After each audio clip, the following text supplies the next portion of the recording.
How's it going, everyone? My name is Dylan. I'm also known by Dreg.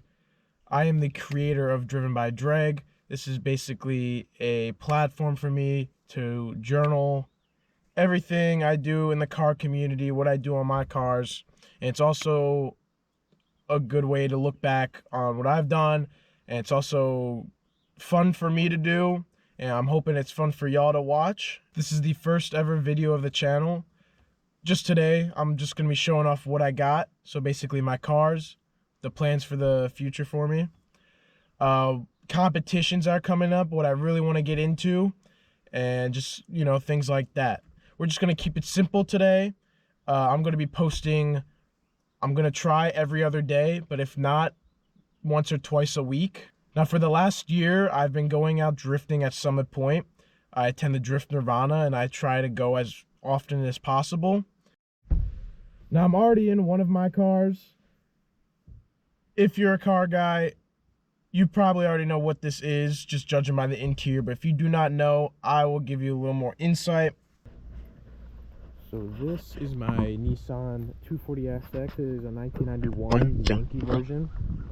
Right now, it isn't that special. It's got a Mako paint job, which is already chipping off. I've had a paint job for like a year now. I give it, and it started chipping off like 2-3 months ago. So I'm gonna be repainting it myself, but first, before we do that, we have to body kit this thing. Now I'm thinking the KDB body kit on my car, full thing. I'm gonna maybe add a little bit of like sheet metal there, here and there, to add a little more of my style. I do want to add a wing. I don't know what I want yet. Maybe the Koki wing or Koki style wing, or maybe a Uras drag wing, which will be very cool. It does have a full brand new ISR exhaust all the way from the manifold back. I'll get into that in a second, but back here it's just a little simple. There's nothing much going on. I want to change the taillights a little bit.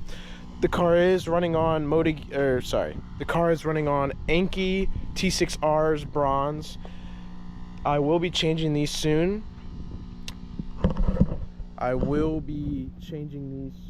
To something better. I'm planning to get white. I don't know yet, but these are going to end up being my drift spares. So at the front here, it's already got a little bit of modifications. I got P2M headlight lenses and side lenses just to make it look a lot better. Before it was just yellow, it was worn out. I got a Bomex style grill that I got off eBay for $50. It's not that much. And also, you can't forget the Sylvia emblem. Interior is a very stock interior.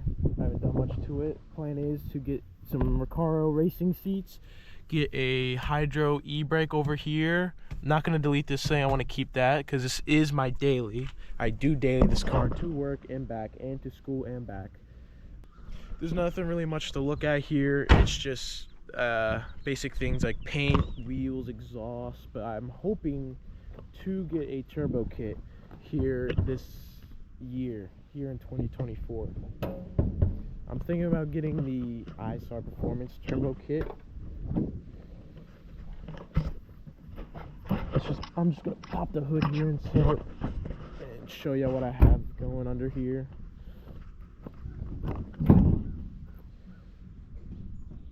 Now,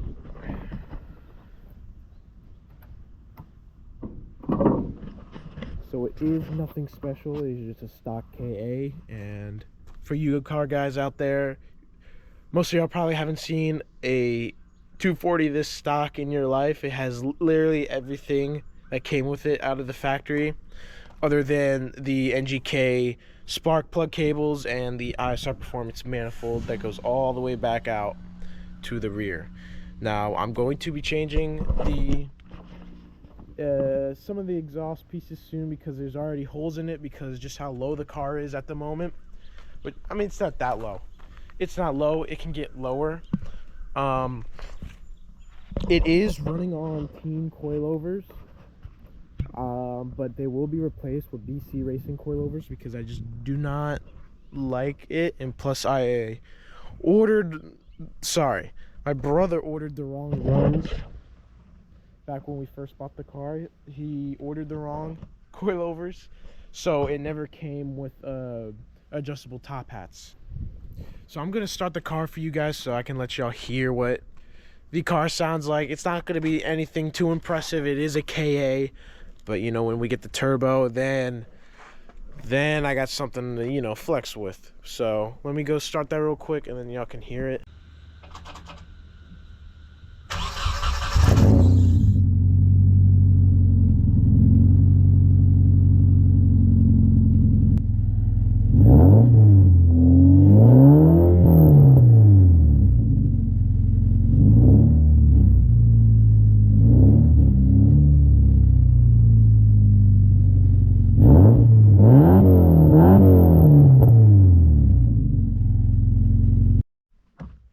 So back in the early 80s in Europe, there's a little something called rallying or rallycross. It is a very big motorsport that a lot of the huge companies participate in, like Audi, Subaru, Mitsubishi, Lancia, and a whole bunch of other car manufacturers. So basically, you wouldn't be on the track with anyone else. It was just you, a dirt road, and you're racing against the time. There's no one else. You're going as fast as possible. Now, back in the early 80s, it used to be all rear-wheel drive cars racing against each other. Audi was designing a secret project for rallycross, which is all-wheel drive in one of their cars. This Audi dominated the competition and forced all the other car companies to go from rear-wheel drive to all-wheel drive in their competition because they couldn't catch up with the Audi that was racing against everyone else. Now, that Audi is the Audi Quattro, or, you know, the Audi S1 E2 Quattro, or the Audi Euro Quattro. Now, I'm not going to get much into the history about the Audi Quattro. I'll put that in another video. But for right now, I gave you a little insight of what I got, which is an Audi Quattro. Now, I did not, unfortunately, get a 1985 Quattro because they're impossible to find in good condition. They're very expensive, and they didn't really sell a lot in America. So what I got instead is a 1991 Audi Coupe Quattro. It isn't the original legendary rallycross one, but it is a later version, and this is still a very rare find for me. And apparently the guy I bought this off of, he said he was like one of the only people that had a Quattro in Delaware, which was a very long drive to Delaware to get this, but in my opinion it was quite worth it. Let me tell you why. So the backstory behind this Quattro is that he owned this for 2 years not running. So there was a lot of things he had to do to get it running. So he had to switch out fuel pump, fuel filter. You got a whole bunch of new things, new sensors, because it's an old car from 91, right? So when he had it for 2 years, he only drove it for 15 minutes. And when he drove for those 15 minutes, he pulled it out, pulled it back in this garage, and he looked under the car, and there was, in his words, chocolate milk coming out of the exhaust manifold, which is not good at all.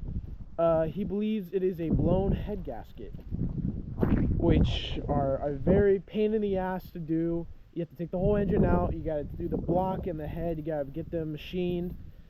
It's a very long process. It's very stressful. It takes up a lot of time. But here's the thing. When my brother inspected the car, he found out that the liquid coming out of the exhaust manifold was actually just fuel.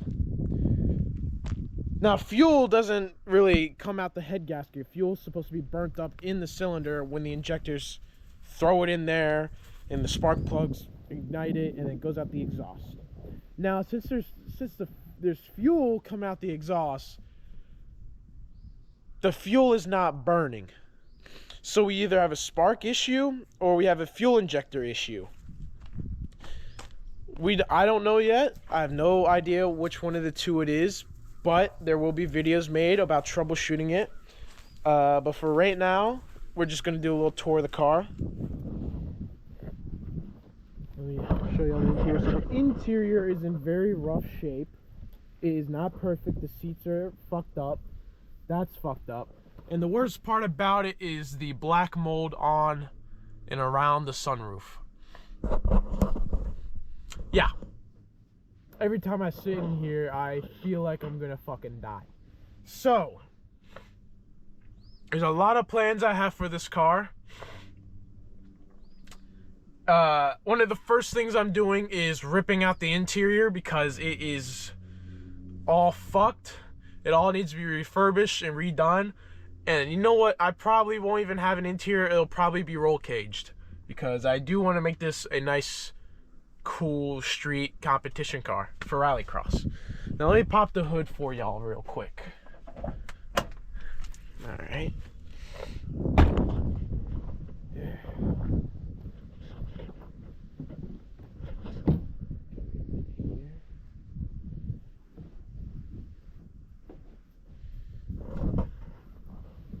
Here is the engine bay. So we have a 7A version of the Audi's inline 5. It is a dual overhead cam 20V engine. I think it is a 2.3 liter, don't get me wrong. And I've already said the issues. I'm hoping it is either a spark or a fuel issue, or a fuel injector issue. If it's not that, then it's most definitely a head gasket. I am praying for the best here. There's going to be a lot done to this car. I'm going to make this my own style. I will be doing my own body kit on this because aftermarket parts are basically non-existent for this car since, you know, it's such a big European car, not an American car. But there will be a lot of videos done on this. I'm hoping to get this thing in competition this year as well. Hopefully not. I mean, if it's a blown head gasket, it'll probably be another year. But if it's just a fuel issue, I think we could definitely get this on the road, in the dirt, rallycrossing it. That's my goal here. I will be taking y'all along with me on this journey. It's going to be very fun. It's going to be very entertaining, and it's going to be fun for me because I get to journal it and I get to express myself in how I build my cars and how, you know, how I do things. So I'm gonna try start the car, but I'm not gonna start for very long. I do need to jump the car because the battery is dead on it. So let me go grab the jumpers real quick and then we can get this thing started. Alright, so I got the jumper pack right here. It's connected to the battery. I'm going to see if we can start this thing up.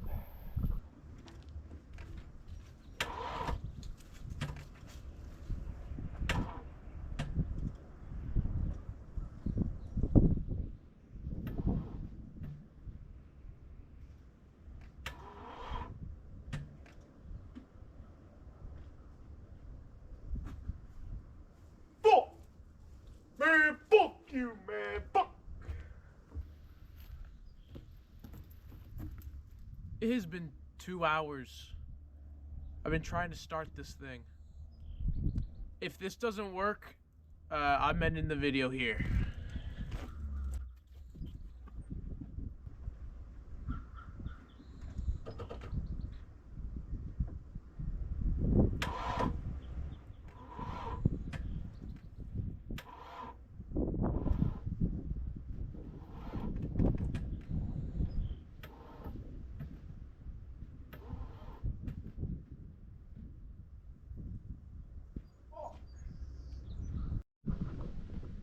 Alright, I'm gonna end it here. Obviously the Quattro does not want to fucking cooperate.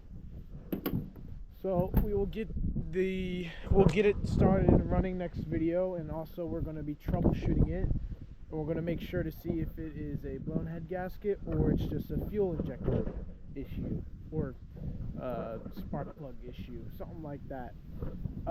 So yeah, I'll see you guys in the next video. Y'all take care, and yeah.